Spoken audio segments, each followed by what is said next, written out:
Welcome to the Venus Flytrap podcast. My name is Dr. Stephen Paul Edwards, and I am your host. So, last podcast we were talking about, how do we not get into a toxic relationship or a Venus flytrap relationship? If we're in one, how do we get out? And how do we make sure we never go back in again? Well, as we were saying in the last podcast, it really begins with awareness, right? Being aware that we have these patterns that can draw us into these kind of relationships. And what we need to do is heal the pattern. You don't have a relationship problem, you have a pattern problem, right? And these patterns were created in our childhood, and we then keep repeating them in our lives until we see with our feelings that it's not working, and we keep drawing these same people into our lives, these same circumstances, these same events. We think it's the events, we think it's the circumstances, and we think it's other people. And as we now know, it is. No, it isn't, right? We just make it up in our head. But as long as we do that, we're destined to keep repeating the same patterns. So awareness is number one. So we're going to get into the other things. How do we make sure that we don't get in? What's the next step? Get out. Next step. And make sure we never get into another one. So another entertaining, empowering, and enlightening session is coming your way. So let's get started.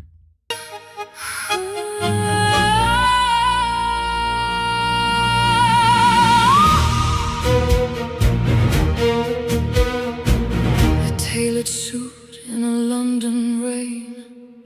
He built an empire to mask the pain. A self-made man with a heart and heart, watching the world from a place apart. Then she walked in like a sudden blade in the midnight heat where the shadows played. A fallen heiress with a rebel soul, ready to take back all control.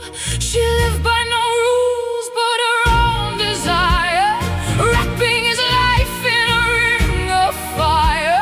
An international ghost of a golden age, stepping back onto the center stage. Oh, the Venus flytrap. Okay, so let's start with how do you get out of a toxic or Venus flytrap relationship? Because a lot of people who watch this are already in one, right? And they want to get out from where they are. So let's start there. The first thing is we're going to talk about, let's say you're a woman, right? And I know men get in toxic relationship. How do I know? Because I was in one, right? And I was the one that gave myself away and did all the things that women usually do, men not so often, right? That I gave my identity away. I gave my self-esteem, what little I had left. I didn't set boundaries. I did all the things wrong, right? But generally speaking, and I hate to generalize, which is always a good thing to say right before you generalize, right? That it's easier usually for men to be able to extrapolate themselves from a toxic or Venus flytrap relationship. Very often it's more difficult for a woman. So let's start there, right? Because what happens in these relationships is there's one person who's the giver, and they give everything, including themselves. They throw everything in the kitchen sink at this person to try and get them to love them. They can never give enough. The more they give, the more they have to give. And this other person is going to suck them dry, because no matter how much you give them, they're a taker. And no amount of giving is ever going to fill the hole in them. So you're both holy people, right? You both got holes that are impossible to fill from the external reality. However, it has real consequences, right? So the person who's the giver tends to be a manipulator. Some people call him a narcissist. The truth is we all have narcissistic tendencies, and we're all a little bit of a narcissist, but they can be an extreme narcissist, right? Where everything is about them. No matter how much you do, it's never going to be good enough. And they want everybody to praise them and never you. So they know how to manipulate. They know how to control people. They're looking for you. They're looking for a person like you who is just going to keep on giving, and they're going to make them feel like they're not giving them enough. And then they're going to trauma bond them by giving them love and then taking it away, giving them love, taking it away. And so the person is just bonded by that trauma. So they stay there because at some point they're going to get that love again, and everything else they have to put up with is okay, because they don't think they can get love anywhere else. Okay, we talked about that too. So, how do you get out? Well, first of all, you got to decide that you are going to get out, that you are sick and tired of being sick and tired. You had enough, you know. And in the Venus Flytrap series, the second book is called The Venus Flytrap Enough is Never Enough. And it isn't until it is. And only then are you ready to get out. So you might say, well, I don't feel good about myself. I really want to get out of it. But do you really mean it? Have you made the decision? Have you cut off any other option? And that's what decide means. It's a Latin word. Deci means to cut off every other alternative. Because a lot of people say they want to get out, but then they're not prepared to really do anything about it, right? And it's never going to work, right? And so for me, when I'm working with people, I have to get them to prove to me they really mean it. And even then, sometimes, fall by the wayside because we're human, right? But we want to have the best possible opportunity to make it work and get you out of there as possible. So the first thing is to decide. It's an energy shift, right? And we've talked a lot about energy, right? Vibration, this energy of uh, the feelings that we had when we were a child that we weren't able to release. We couldn't get the anger out, the frustration, because we were in such a controlled environment. So, and this person you're with is probably controlling. So they remind you of home. They remind you of what you're used to, right? Without you even realizing it, which is why you're energetically attracted into these situations, because it gives you what feels normal. And whatever you're born into when you're born, if you're born into chaos, chaos will be your normal. It'll be your normal point, right? If you if you're born into a very quiet, peaceful environment, that's going to be your normal, right? So with a lot of times in situations where women are in these relationships, they don't come to realize that they've got to get out very often until they're in a really difficult situation. When you meet someone, it seems like they're absolutely amazing. This is fate. Thank you, God, for bringing this person into my life. Um, and then they little by slow are giving their pieces of themselves away. It doesn't happen overnight, right? So little by slow, they're giving themselves away. So how does that work? Well, the person does that. They get you to do that, right? So they say, I'm going to go just going to go see my mom. I'm going to go see my dad. I'm going to go see my brother. What? Oh, don't go right now. I just wanted to spend some time with you. I have some things I really need to ask you, making it difficult for you to get away.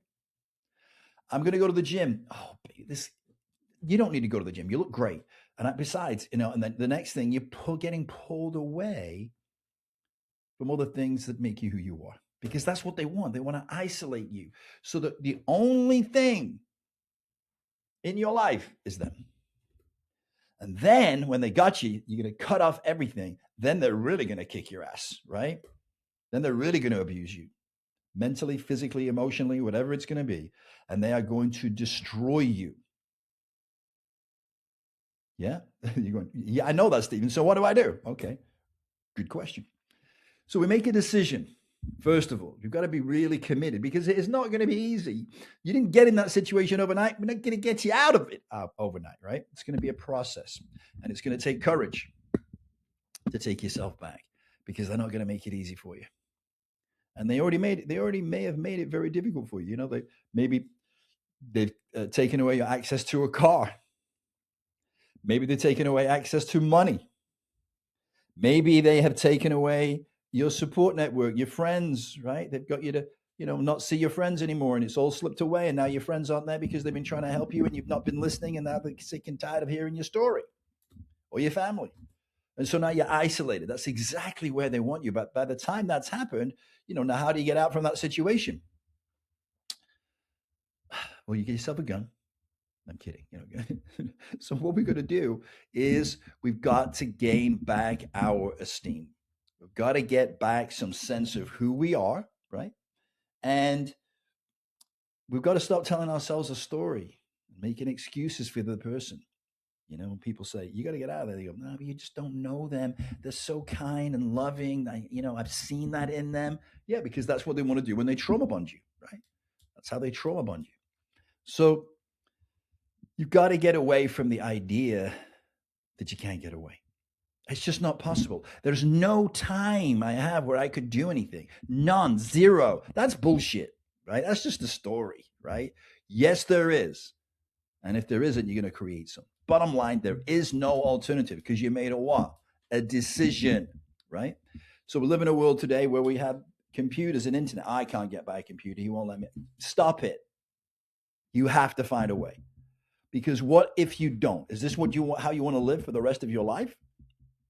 Do you have kids? That's why I got a stack. I can't leave because of the kids. Bullshit. That's not true. Bottom line, it's not true. And you're going to, you don't know the situation. I do. If you're in that kind of a toxic relationship, the situation is you got to get out. Because if you stay, and you can come up with a million excuses why you've got to stay, but they are that. They are excuses. You have to leave, right? And that's what the decision means. And if you're not ready to make that decision, then you're not ready to leave and you're going to put up with it for longer. However long that is. I mean, it could be till you're dead. You know, they would never kill me. Well, maybe not. Maybe not on purpose. But if they're being physically abusive, even if it's just pushing, you could fall over a chair. You could hit your head on the table. You could hit the ground with your head and you're done. It's over. And then who's going to take care of the kids? Because they're not, right? They're not going to take care of the kids. It's all about them. The first thing is, you got to make a decision you're not going to be there and to take responsibility. The situation and you're not a victim. You allowed it. You got to take responsibility, not to make yourself feel worse, but to say, I'm not going to allow this anymore. I'm not going to allow this person to disrespect me this way. Now, the other thing I want to just have a disclaimer here. Everybody's circumstance is different. I'm talking about a relatively extreme situation here. Most people are not this extreme, but a lot of people are. And so I'm not necessarily talking to you. I'm talking to a situation. And not every situation is the same, not even close. We're all different. The circumstances are different. What is right for one person to do is not necessarily right for another person to do or for you to do. I'm just giving you some examples of things that can be done, but it doesn't necessarily make sense in your circumstances or in your situation. That's why you have to get individual, specific help. And that person who's going to help you is going to find out who you are and what you can and what you can't do.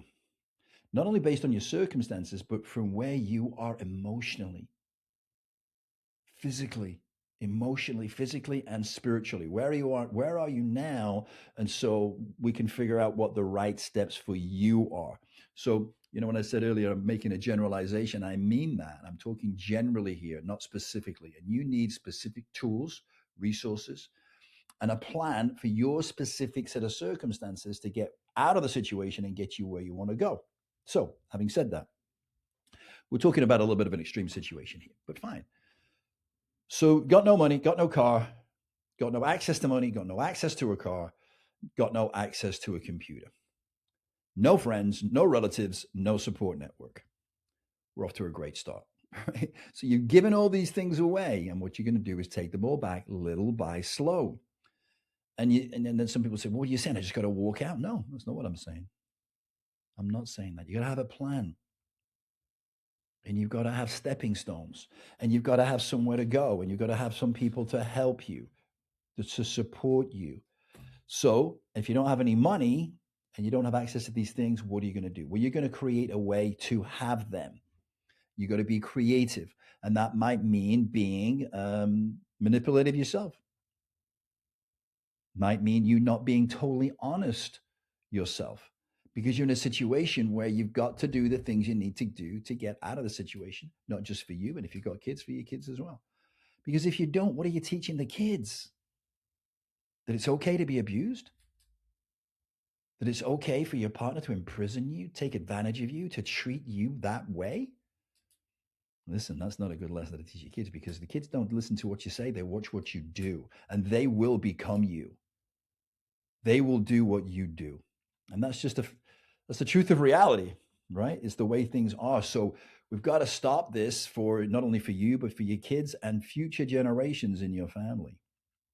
So you're going to find a way. Listen, there are things that other person has to do, and there are times when they can't be there with you, which is why they've made sure you don't have a car. So when they're not there, you can't get away.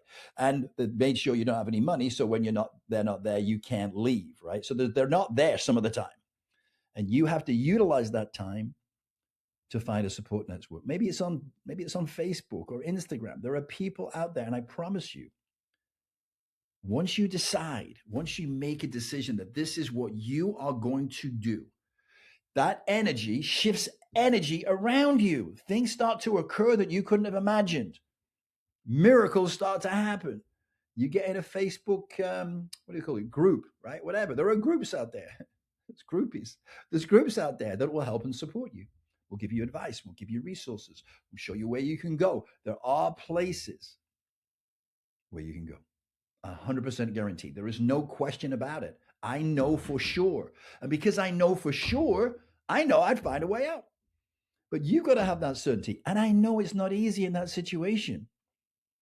It's scary.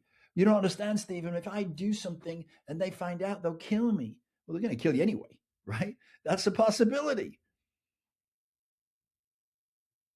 So, what's the option? Just stay and wait and get killed? Or at least make your way out? And they're not going to kill you, not on purpose, right? They're going to make you think they will. They're going to make you believe, make believe that they will, because they want to terrify you. They're using fear to control you. So, one of the lessons you're going to have to learn is that you let people use fear to abuse you, to trap you. And you've heard the phrase, the only thing to fear is fear itself. Look, I know these phrases and sayings are pretty useless when you're in that situation because you just go, that doesn't help me. But what we're looking at here is how to find a way to utilize the time that you have where you can create a crack in the door. You can get a foot out of the door. You don't want to leave until you've got a plan, right? An actionable plan. And it started to create a support network. So you get on the internet, Facebook, whatever it is, and you make sure that you create a way out. I'm not going to go into all the details of how that can be done. You've got to do some of this yourself. You've got to start to think like you are on your way out. You've got to imagine. You've got to use your imagination, imagination. When we see these things, I want you to see yourself having freed yourself from these circumstances. How is that going to feel? Associate with that feeling. Imagine it in your mind. You think that's crazy? You ain't seen nothing yet. But everything on earth began as an image in the mind of somebody. We all live in a dream. The question is, whose dream are you living in? So let's start to have you live the life of your imagination. You got to create it first. You've got to create this image of how you see things once you're free, living life on your terms. Your children are protected, and you're living a happy, healthy life. You've got to imagine it. You've got to see it first. You've got to see it first, right? Believe it can be done, see it, and then take advantage of the opportunities that are going to come into your life. Now, it might not be right away. You might have to work it a little bit, but you've got to stay focused. You've got to stay committed and believe, have faith that it's going to happen. And it will. How do you know?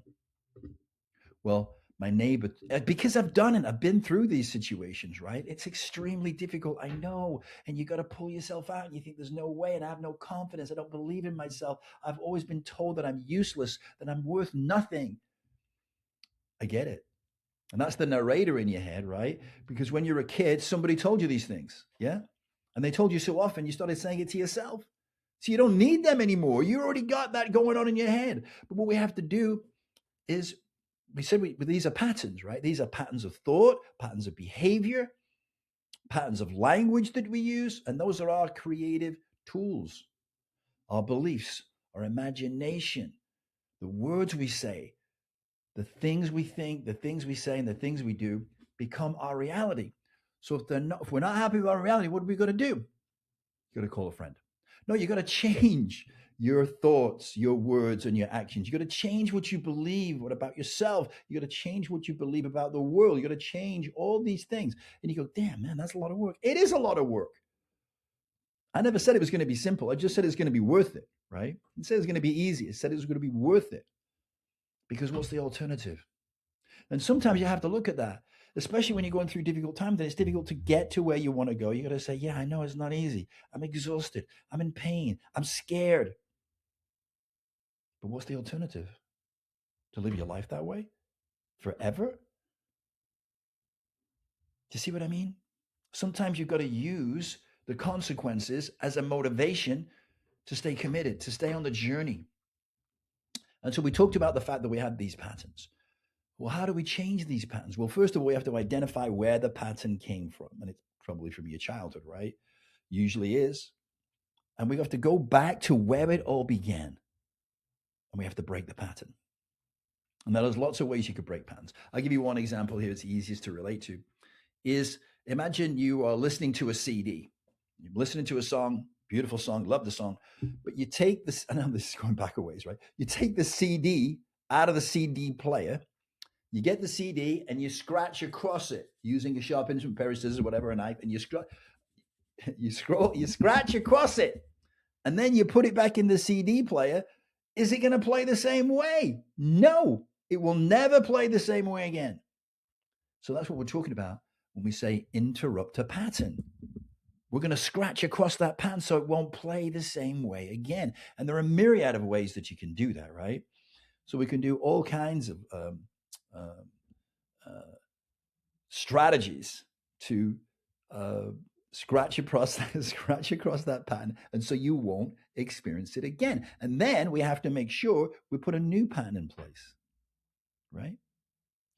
So we can do timeline therapy, we can do Gestalt, we can do skip, we can do all kinds of therapies. Once we've found what the pattern is, we've identified the pattern, and then we go back and we identify where it began, and we destroy it. We interrupt that pattern. And there are lots of ways you can interrupt the pattern. One of the reasons that I love humor is it interrupts a pattern. You're expecting one thing to happen and something else happens, and it's funny, right? You're interrupting a pattern. You can interrupt a pattern, and there's a myriad of things you can do, right? The point of this is, look, I'm not going to get into doing a therapy session with you, right? Because part of the therapy is actually doing something you're not expecting. And to give you an experience, I can't tell you what it's like to jump out of an airplane and parachute. It's the only way you can know. You got to do it. You got to jump out, right? And that's scary, isn't it? So, but you need to have experiences of these strategies. These are not things I'm going to tell you. These are things you're actually going to do. So you feel it viscerally, right? And that's what we need to have happen, to reconnect, to create new patterns, both emotionally, physically, spiritually. All those things are going to come into play to break these patterns and help you create new patterns. But it begins with commitment. It begins in you seeing it clearly, having a vision, right, of what it's going to look like once you have accomplished regaining your freedom and your sanity, right? Yeah, and your esteem, and you feel strong and you feel confident. And some people say, I've never felt that way. Well, good. Well, now when would now be a good time to actually feel it, right? But everything you see in someone else, every quality, every characteristic is a potential that lies within you. And they are really a mirror of you. Now, brace yourself here, because some people go, Stephen, what are you saying? I am nothing like that person. I would never do this to anybody else. I get that. And I'm not saying that you would want anybody to do that, or you should want to. But in some way, they're causing you to have to see yourself. They're a mirror in the respect that they're saying, this is what you're allowing. This is what you're saying. Okay, we teach people how to treat us. And if we make it okay for people to think, say, and act a certain way with us, then we've given permission. Maybe not like you said, hey, listen, would you beat me up? Would you abuse me? Would you say horrible things to me? No, you didn't say that, but you allowed it. And when you've allowed it and you didn't do anything, the person's going, oh, well, they don't mind. They don't care. So taking responsibility,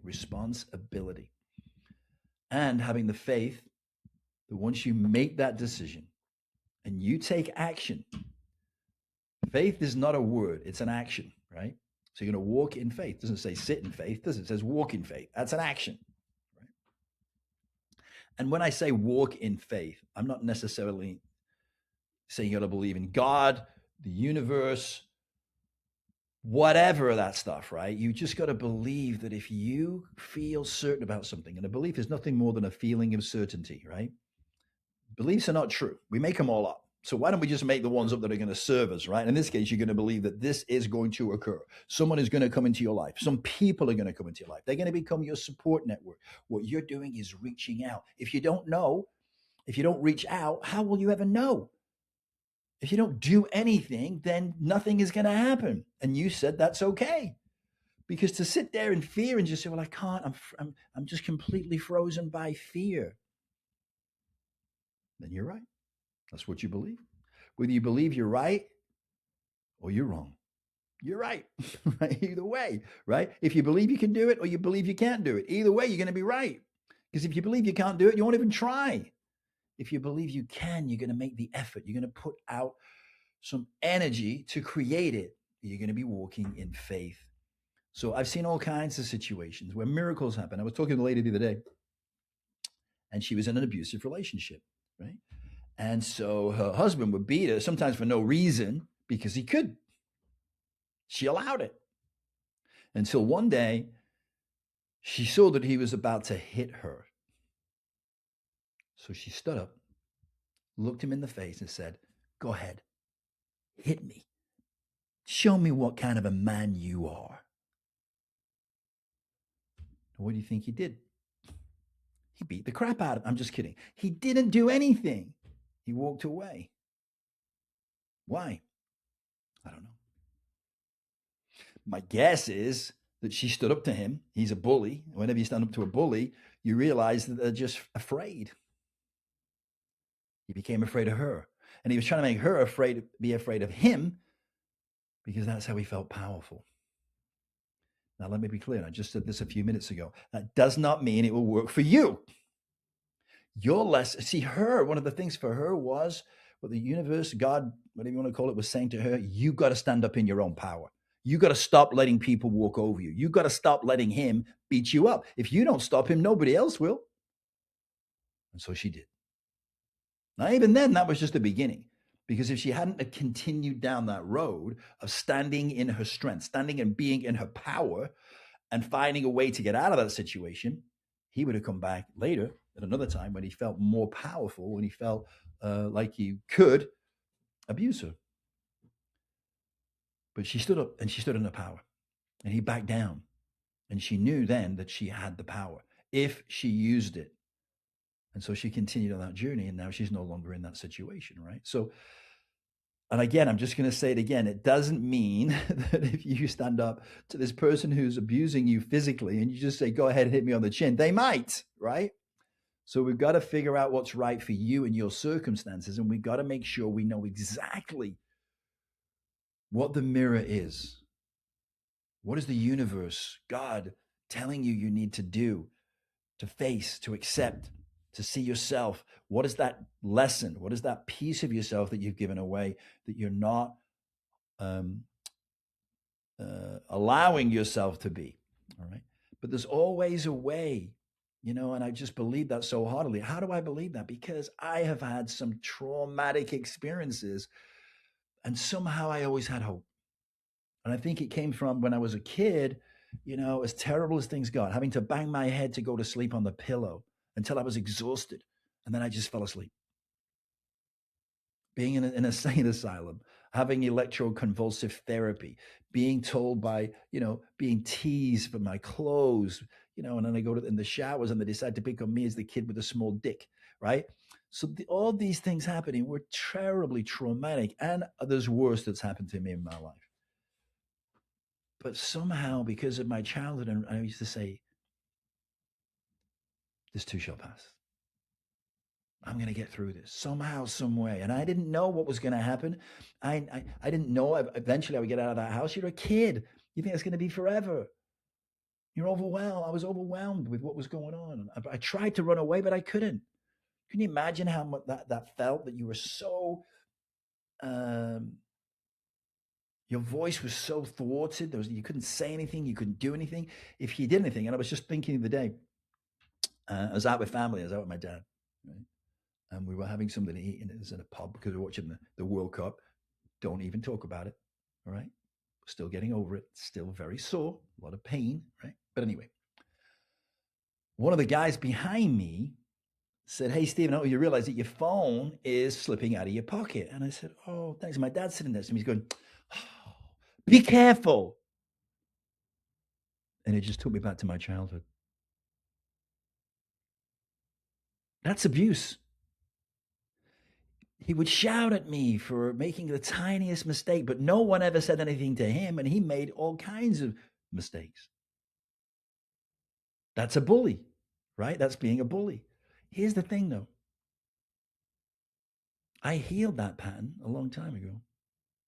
So when he said that to me in the bar, I just didn't buy it. I just said, "Oh, it's okay. It's just nearly fell out of my pocket, but I caught it. It's good." There's no energy on it. But even when you've healed these patterns, you're going to be tested. Are you going to go back to the old behavior, or have you really healed? Or have you just really held it down more? And on it goes. So you're never fully ready. You're not fully there. No one's ever got through everything, but you do make progress. In this situation, you got to make progress, right? You've got to get out of this thing, and you've got to make sure you never go back in. We're still just talking about getting out of one, right? When you're in these relationships, you've got to be aware that people manipulate. They will ask you things that'll put you in a bad situation. And because you are so nice and kind and you want to be agreeable, you got to be careful because they'll trap you. Venus flytrap, right? So, for example, they might do something without your permission, which is disrespectful. Then, after they've done it, they'll tell you, "Yeah, well, it's okay, isn't it? You don't mind, do you?" Don't answer that, because if you say no, you've just given them permission to do that all the time, and they will. Hi, listen, I'm sorry to interrupt, but we're here to make a public service announcement. If you're enjoying this conversation, which I know you are, right? Because if you say no, you probably lie about other things too, right? So if you're enjoying this, which I really do hope that you are, please take a moment to follow or hit the subscribe button and the like button so you never miss an episode. Let's get back to the conversation. Listen, you make good decisions. If you were me in this situation, what would you do? Don't answer that, right? Because if you say, well, what I would do is da da da da da, you're screwed. Why? Because if they do da da da da da and it works out, they're going to take all the credit. They're not going to give you the credit. But if it doesn't work out, whose fault was it? It was yours, right? Because you told them what to do. Well, you said I should do this. Very clever, but also destructive.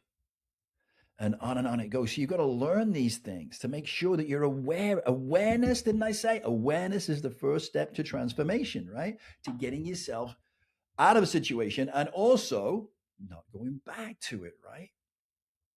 Make a decision. Become aware, make a decision, identify the pattern, take back your power, start to look for the ways out. Miracles will happen once you've made that decision. Look for the opportunities, find the people. It's not going to happen if you just sit there. I can't do it. It's never going to work for me. It's impossible. There's never a time when they're not with me. Yes, there is. Stop telling yourself a story because it's easier than facing the fear. And sometimes people have this thought, well, better the fear I know than the fear I don't. Better the devil I know than the devil I don't. I'd stay here because I know what to expect and I can handle it. But if I try to get out, if I try to leave, it's just going to be worse. It's going to make it even worse for me, or she's going to make it even worse for me. It's an excuse. I don't want to leave because, I got the kids. How am I going to leave when there's a way? There is a way. I promise. And a promise is a promise. But only if you're fully committed. Only if you've really made that decision. Because then it happens at a deeper spiritual level. It happens at a vibrational level. And everything in the universe is a vibration. Universe, one song. A song is what? Vibration. In the beginning was the word. What is a word? Say word into your hand. Say it into your hand. Go ahead. Say word. What is that? That's a vibration. In the beginning was the word, and the word was God. God is a vibration. It's light. He's light vibrating. She's light. There is no gender, right? It's God. We give things a gender. I'm not saying that God doesn't have an agenda, but you know what I mean, right? So it's all this vibrational energy that's in your body. You're attracting these people in because they have the vibrational energy. Like a magnet, you're going to pull them in to give you the experiences, the lessons, and the mirror that you need to see for you to heal you, for you to let go of all that energy that you've held up in your body, probably since you were a child. And if this is happening now, it's happened before. It's a pattern you brought with you throughout your life, usually. Well, if you want to change, you want to change the results, you got to change your energy, you got to change your vibration. Have you ever said to yourself, I don't know how this keeps happening? It's like I'm a magnet for it. You are. You literally are a magnet for it. So what do you need to change and stop and to stop being a magnet? Change your energy, change your vibration, and stop pulling that in. And I've used this analogy before. People break up with the person, they finally get out, and they go, "Oh my God, I can't believe I'm out. Hallelujah!" Right? And they say, "Well, listen, I'm not going to date. I'm just not going to date." And they don't. And then 6 months later, they go, "You know what? I feel so much better now. I think I'm gonna start dating again." And they meet someone, right? Tinder, whatever it is, Harmony, whatever it is, eHarmony, whatever, or the pub. Hopefully not. Anyway, bottom line is they meet someone, and it's great again, right? And then they realize that they just met the same person in a different body. How did you pull that off? How is that even possible? Listen, it was impossible for anything else to happen. Why? Because of your vibration. Because of the energy, your light vibrating, and the speed and degree at which you vibrate is going to be controlled and determined by the energy that's held up in the cells of your body. And if you're carrying a lot of anger, if you're carrying a lot of fear, and the degree of that is going to determine who comes into your life, period. It's just no way around it.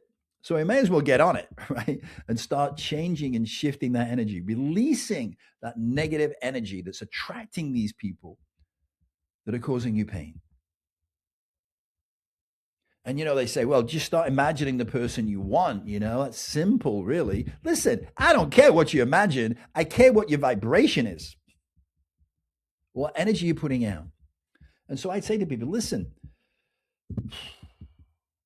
an ounce of prevention is worth 10,000 pounds of cure. Even if you haven't had or been in a toxic relationship or a Venus flytrap relationship, work on your energy now. Get with someone who can help you shift those patterns that may be lying dormant that are going to start happening. Whoever you are, wherever you go, there you are. You're going to bring it into your relationships in your life. So if you want to have healthy relationships with yourself, with your health, with money, with people, with the love of your life, if you don't work on that energy, it's never going to work. It will never work. How do I know? How many times have I been married? I've been married 4 times. Come on now, right? I know. And I tried so hard in my mind, what I thought I was doing. So very often we have a giver and a taker, right? And the taker knows usually how to manipulate really well. They know the right questions to ask. They know how to tie you up in knots and make you feel like you're in a straight jacket, which is another way of saying straight jacket. It's the wrong way to say straight jacket, but it is a way. Anyway, another way. These are the things we need to look at. And one of the things that I'll just say to you, listen, you see me laughing a lot and smiling because you just can't take yourself too seriously. You can't. I know. You say, Stephen, you're smiling about this, but you have no idea the pain I am. Yes, I do. You have no idea how alone I feel. Yes, I do. You see, humor is born from pain. What? Yeah, it's born from pain. Because things get so bad in the end, I've got to laugh because it's just insane, right? This is crazy. And so eventually you just go, I just got to laugh. I got to laugh at myself. I got to laugh at the situation. Because if it didn't, I'd cry. And I'd rather laugh than cry. And so you develop this humor. It becomes almost like a shield, right? In a way. It's a way to deflect. but it's a more positive way than going out and drinking, doing drugs. And I mean, I, nothing against people who do that because I've just been very lucky. I don't have an addictive biochemistry. And if I do feel I may get addicted to anything, I just cut it out. And I can do that. Not everybody can. I know, some people can have one sip of alcohol and they're an alcoholic or do drugs one time and they're screwed. So I was very fortunate. I've lost a lot of friends through drugs and alcohol. And I've actually been in relationships with women who were alcoholics. Samaras was one of them, right? And there were others in my life. But again, it's because I care too much. I'm an empath, right? So I feel how people feel, which is a gift and a curse. Because when you feel that way, you're so kind, you're so loving, and you want to help people because you want to save the world. But what you really want is to save yourself. Let's be honest, right? That's how it is, right? But then the danger is when you start to give yourself away, right? That you compromise who you are. Well, I love the person enough. It doesn't matter about me. I can handle it. I don't have to go to the gym today. I don't have to go see my parents. I really don't need to go out with my friends. They'll be fine. I need to stay here with her because she needs me right now.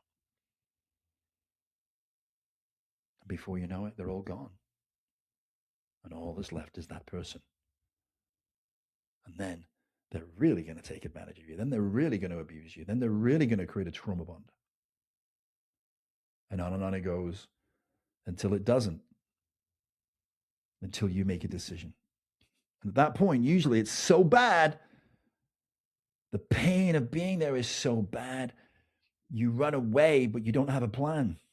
And then they get you back because you got nowhere else to go. And that's where they want you. When you think there is no alternative, this is just your life from now on, and you succumb to that and you give up. Now, is that the life you want to live? Is that the life anybody wants to live? No. But they don't feel like they've got any choice. Choices are gone now, but they aren't. That's just a belief. And what happens with belief? We just make them all up. It's a feeling of certainty. And when you have that feeling of certainty, what starts to happen is life gives you those results. And so that reinforces the belief. And around and around and around we go until that belief becomes so solid, you're going to give it up.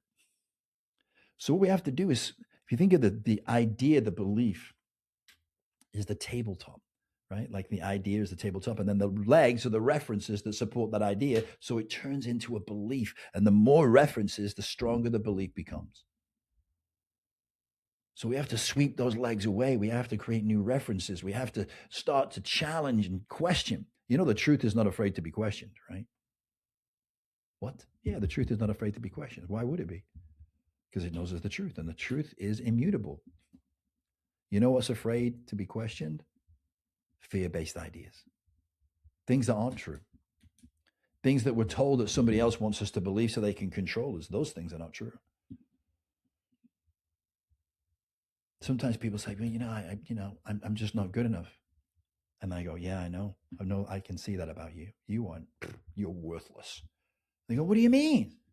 I said, I'm just agreeing with you. Didn't you just say that? What? Wait a second.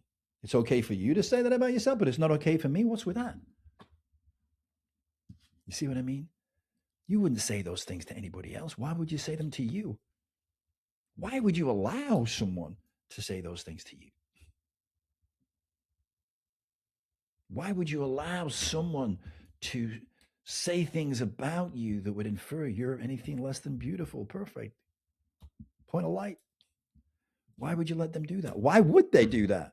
Because they want to put you down. Why do they want to put you down? Because they want to feel superior to you. They want to feel they're in control of you. That you are theirs. You belong to them.